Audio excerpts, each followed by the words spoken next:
नमस्कार, मैं आपके साथ अंजना और आप देख रहे हैं नेशनल न्यूज नेटवर्क। आइए नजर डालते हैं आज की खास खबर पर। विनोद मेहरा ने की थी 3 शादियां, तीनों टूटी। रेखा को घर ले आए तो मां ने की बदसलूकी, परिवार के डर से होटल्स में छिपे। 70 के दशक के सबसे हैंडसम हीरोज में गिने जाने वाले विनोद मेहरा की आज 79वीं बर्थ एनिवर्सरी है। 13 फरवरी 1945 को जन्मे विनोद अगर आज जिंदा होते तो 79वां जन्मदिन मना रहे होते, लेकिन अफसोस की महज 45 साल की उम्र में हार्ट अटैक आने से उनका निधन हो गया।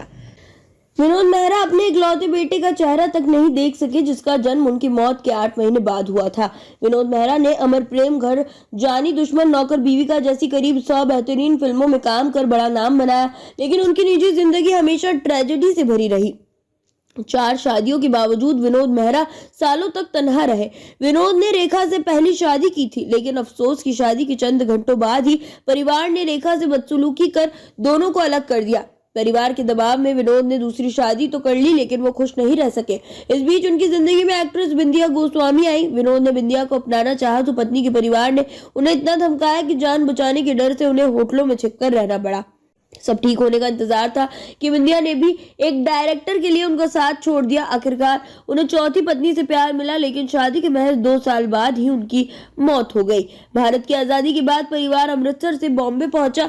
विनोद मेहरा का जन्म 13 फरवरी 1945 को अमृतसर के पंजाबी परिवार में हुआ था। उनके पिता परमेश्वरी दास एक बिजनेसमैन थे, जो भारत को आजादी मिलने के ठीक बाद बिजनेस करने के लिए अमृतसर से बॉम्बे अब मुंबई आए थे।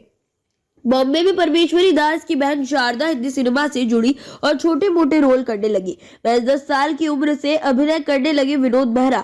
बुआ की मदद से विनोद की महज 10 साल की उम्र में 1955 की फिल्म अदले जहांगीर में चाइल्ड आर्टिस्ट का काम मिल गया। इसके बाद 13 साल के विनोद 1958 की फिल्म रागिनी में भी नजर आए। 1960 की फिल्म बेवकूफ में विनोद ने किशोर कुमार के बचपन का रोल प्ले किया था।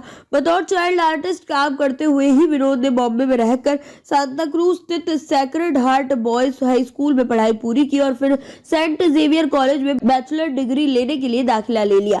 ऑल इंडिया कॉन्टेस्ट में राजेश खन्ना को दिया तगड़ा कॉम्पिटिशन। पढ़ाई के बीच 20 साल की उम्र में विनोद मेहरा ने ऑल इंडिया टैलेंट कॉन्टेस्ट में हिस्सा लिया था, जैसे United producers and film fair द्वारा ऑर्गेनाइज किया गया था। देश भर के 10,000 युवाओं ने इस कंपटीशन में हिस्सा लिया था। 10,000 लोगों को पीछे छोड़कर राजेश खन्ना ने इस कंपटीशन में जीत हासिल की और विनोद मेहरा ने उन्हें कड़ी टक्कर देकर दूसरा स्थान हासिल किया था। इस कंपटीशन के बाद राजेश खन्ना को फिल्मों में काम मिलने लगा, लेकिन विनोद को कोई फायदा नहीं मिला। एक रेस्टोरेंट में खुल गए किस्मत के ताले, मिल गई फिल्म। एक दिन विनोद मेहरा अपने कुछ दोस्तों के साथ मुंबई के मशहूर गैलार्ड रेस्टोरेंट में बैठे हुए थे, जहां उन पर मशहूर डायरेक्टर रूप के शौरी की नजर पड़ गई। रूप की शौरी ने उन्हें अपने दफ्तर बुलाया और उन्हें 1971 की फिल्म एक थी रीटा में कास्ट कर लिया। 1971 में रिलीज हुई ये फिल्म जबरदस्त हिट रही, जिससे विनोद को पूरे देश में पहचान मिल गई। यहाँ से विनोद मेहरा ने बतौर हीरो करियर की दूसरी पारी शुरू की। खबरों में अब तक के लिए बस इतना ही। फिर होगी आपसे मुलाकात ऐसी एक खास खबर के साथ। तब तक के लिए नमस्कार और देखते रहिए नेशनल न्यूज नेटवर्क।